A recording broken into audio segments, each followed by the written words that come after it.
miradi mbalimbali ya kijamii katika lengo la serikali ya awamu ya 6 kuhakikisha kwamba inapeleka huduma za kijamii ama inaboresha huduma za kijamii kwa wananchi.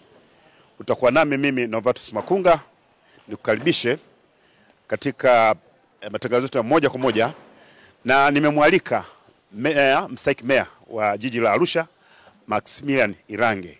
Yeye atatupitisha katika uboreshaji wa hizi huduma, na kubwa zaidi muda mfupi ujao kunawekwa jiwe la msingi katika jengo la makao makuu ya halmashauri ya jiji la Arusha. Karibu mstahiki meya. Asante sana Novatus Makunga, karibu katika halmashauri ya jiji la Arusha. Halmashauri yetu ya jiji la Arusha la baraza la madiwani la mwaka 2020-2025 nafikiri ni baraza ambayo imefanya miradi mikubwa sana ya kimkakati, imefanya mapinduzi makubwa kwenye huduma za kijamii kwa kupeleka huduma katika maeneo mbalimbali katika kata 25 na mitaa 154 ya jiji la Arusha.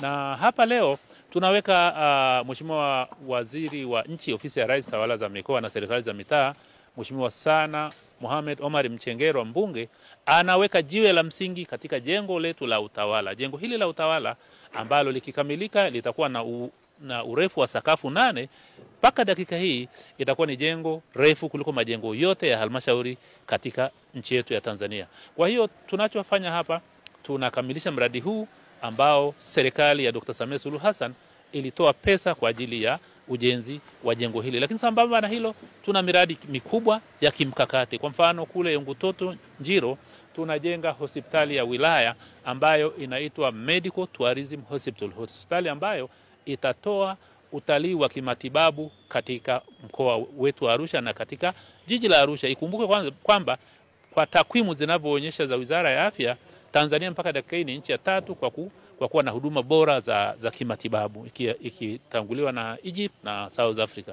Kwa hiyo tunajikita kupitia maono ya Rais Dr. Samia Suluhu Hassan kuongeza wigo wa utalii, kwa kuwa Arusha ni lango la utalii wa kuingilia kwenye hifadhi zote zilizo kaskazini mwa Tanzania, kwa maana ya ule utalii wa safari wa kwenda kuangalia wanyama. Lakini hilo ambalo lizinduliwa na Mheshimiwa Rais kupitia ile filamu yake maarufu ya The Royal Tour, sasa sisi tumejiongeza, ikiwemo maono ya Mheshimiwa Paul Christian Makonda, mkuu wetu wa mkoa, ya kuifanya utalii wa Arusha sasa upanike kutoka kwenye safari kwenda kwenye medical tourism, ambako ndio tunajenga hiyo hospitali ya kitalii. Hospitali ambayo jengo lake la wagonjwa nje almaarufu OPD ikikamilika, basi itakuwa lile jengo ina uwezo wa kuweka helikopta 2 juu yake. Lengo letu ni kwamba tunataka watalii ikitokea kwa bahati mbaya wameugua kule Serengeti au Ngorongoro, basi abebwe na helikopta aletwe katika jiji la Arusha apate matibabu, alafu aendelee mbele na shughuli zingine. Na zamani zile mtalii akiugua anapelekwa either Nairobi au South Africa. Sasa tunataka mambo haya yafanyike ndani ya jiji letu la Arusha. Na kwa utaratibu zamani mtu akiugua hapa Tanzania anakimbizwa India, anakimbizwa South Africa. Lakini juzi nilikutana na mdau mmoja na taasisi inaitwa Global Medicare, Bwana Abdul Malik Morel, ameniambia takwimu sasa hivi zinaonyesha kwamba wagonjwa wengi wa ukanda huu wa Afrika Mashariki na Kati wao wanakuja Tanzania kupata matibabu. Huduma za matibabu zimeboreshwa sana, na kongole kubwa kwa Mheshimiwa Rais Dr. Samia Suluhu Hassan. Lakini sambamba na hilo, katika kuleta maendeleo kwa wananchi, jiji la Arusha imekuja na kitu inaitwa conference tourism. Kama unavyojua, Mheshimiwa Rais ametoa pesa zaidi ya shilingi bilioni 300 kujenga ukumbi wa kisasa wa mikutano ambao ukikamilika utakuwa na uwezo wa kuingiza kwa wakati moja watu 1500 kama participants wa huo mkutano. Lakini sambamba na hiyo facility ya mikutano, pia kutakuwa na hoteli ambayo itakuwa na capacity ya kuingiza watu 500 kwa wakati moja, na nyumba za rais presidential and suite 10 kwa wakati moja. Kwa hiyo marais 10 wanaweza kufanya mkutano wao na wakawa wanalala sehemu moja. Kwa hiyo serikali imefanya kazi kubwa sana. Sambamba na hilo, pia tuna kitu inaitwa sports tourism. Leo naongelea mambo ya utalii tu, kwa sababu uchumi wa halmashauri yetu ya jiji la Arusha na mkoa wa Arusha kwa ujumla unategemea sana mapato yanayotokana na utalii. Kwa hiyo tuna kitu inaitwa sports tourism kupitia utalii wa michezo ambako serikali imeleta hela ya kujenga uwanja wa michezo ambao utatumika kwa ajili ya maandalizi ya finali ya kombe la mataifa ya Afrika. Bilioni ngapi? Bilioni 286. Ambao uwanja ule unaenda kukamilika mwaka ujao, mwaka 2026. Kwa hiyo nilichotaka kusema Novatus na watazamaji wa channel yako hii pendwa Channel 10, baraza letu la madiwani la mwaka 2020-2025 imefanya miradi mikubwa ya mikakati.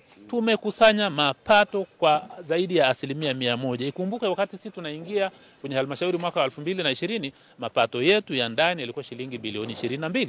Lakini sasa hivi tunamaliza baraza, mapato yetu yamepanda kutoka bilioni 22 kwenda bilioni 51. Hiyo ni ongezeko la zaidi ya 100%. Sasa labda mstahiki meya, unisaidie sasa, umeongelea hii miradi, lakini tuko naangalia uboreshaji wa huduma kwa wananchi. Una tarafa zako, kuna kata zako,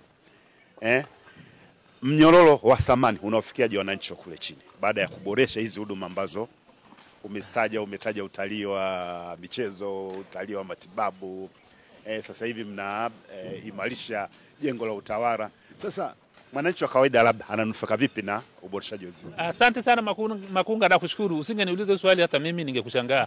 Ukumbuke viongozi ni kwa ajili ya wananchi. Haya yote yanayofanywa ni kwa ajili ya wananchi. Na kwenye uchumi kuna kitu inaitwa multiplier effect. Multiplier effect ni pale ambako pato moja linaweza likagusa nyanja tofauti tofauti. Kwa mfano, mtalii akija hapa Tanzania atapanda gari kutoka Kia, maana yake mwenye gari atakuwa ametengeneza hela. Lakini ataweka mafuta kwenye petrol station, maana yake mwenye petrol station atapata pesa. Atakuja kulala kwenye hoteli, maana yake mwenye hoteli atapata pesa. Mwenye hoteli akipata pesa, mama anayeuza nyanya kule soko la Kilombero pia atapata pesa. Na yule mama anayeuza nyanya, ngogwe, pilipili hoho, sijui na kitu gani akipata pesa, mkulima anayelima hizo mboga naye atapata pesa, kwa sababu ni mnyororo wa thamani unaenda kwenye nini?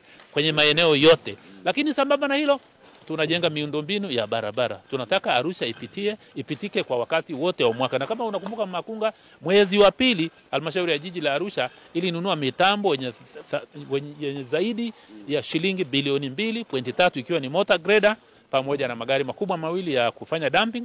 Magari haya na motor grader inaungana na excavator ambayo tayari tunayo na roller compactor ambayo tunayo. Tunaenda kufanya maboresho kwenye barabara zetu za halmashauri ya jiji la Arusha. Lakini sambamba na hilo, majuzi tu tumesaini mkataba wa zaidi ya shilingi bilioni 3 wa barabara ya Eso Longdong, na pia tunaenda kusaini mkataba wa kujenga stendi ya Bondeni, wa kujenga soko la Machinga, wa kujenga barabara ya roundabout ya kwa Mrombo kwenda kule stendi ya Bondeni. Sasa huko kuna wananchi, ndio maana nasema tunachofanya sisi, mambo yote yanayofanyika mwisho walengwa ni wananchi na wanufaika ni wananchi. Na kwa aina ya wananchi wa mji huu ni watu watafutaji. Mheshimiwa Paul Christian Makonda anasema mji huu ni mji wa watu wajanja, watu wanaojua kutafuta pesa. Sasa pesa iko kwenye, ukiangalia nyuma yangu hapa kuna ujenzi unaendelea. Kuna mafundi pengine zaidi ya 50, kuna vibarua zaidi ya 200. Yote hii ni nini? Ni ile inaitwa multiplier effect. Mkandarasi mmoja huyu ambaye anajenga hapa amenunua sementi kwenye maduka ya ndani, amenunua nondo kwenye viwanda vya ndani, amenunua mabati na kadhalika. Sasa kote huko kuna ajira za watu. Kwa hiyo lengo kubwa la halmashauri yetu ni kupeleka uchumi kwa wananchi wake, na wananchi wakiwa na uchumi mzuri, basi serikali itakuwa na uchumi mzuri. Kwa hiyo kwa namna kipekee nisimsahau pia waziri wetu wa nchi, ofisi ya Rais, tawala za mikoa na serikali za mitaa, Mheshimiwa sana Mohamed Omar Mchengerwa, mbunge, ambaye leo ndio mgeni rasmi katika uzinduzi huu wa jengo la utawala wa halmashauri ya jiji la Arusha. Ni Mohamed Mchengerwa ni kama ametupa upendeleo wa namna ya pekee, kwa sababu majuzi pale kwenye ile barabara ya Eso Longdong hatukuwa na bajeti, lakini alitoa tamko na pesa ikapatikana. Lakini sambamba na hilo, barabara ya kutoka ya Pondogo inatengenezwa kwa hadhi ya double roads, barabara mbili, magari mawili huku, magari mawili huku. Na niseme nini, kwamba kwa ujumla sasa hivi ukiangalia kwenye kila ofisi ya kata, kila mheshimiwa diwani ana pesa amepewa kwenye akaunti ya kata, aangalie changamoto za barabara kwenye maeneo yake.